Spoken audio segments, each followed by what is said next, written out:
So today we're going to talk about dental caries or simply cavities and their incidence and prevalence in young kids. So dental caries or cavities or simply cavities are basically the permanent degeneration or decay of the surface of the tooth, which basically happens when the adhered food remnants on the surface of the tooth are being fed by the oral bacteria, the bacteria which is present inside the mouth. This bacteria basically penetrates and degenerates the surface of the tooth, penetrating from the outermost layer and hence causing a permanent decay.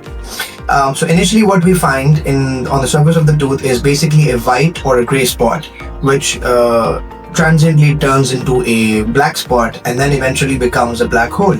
So this is what we call as cavities. So cavities, they are initially painless. They don't cause any trouble or any pain other than the fact that your food might get stuck inside the tooth a little bit. So you don't feel any pain and you don't go to the dentist or you don't go to your doctor. So basically what really happens is this cavity then is not arrested there and then if you continue to have those sweet things and you continue to ignore your oral hygiene.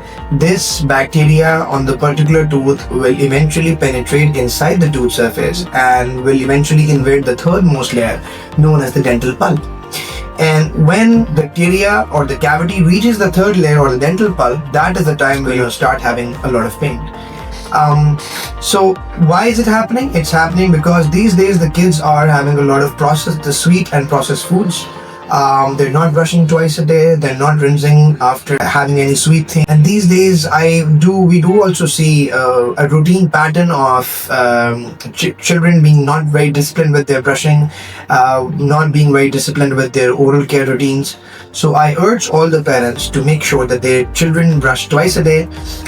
They do rinse with normal tap water after whatever they eat.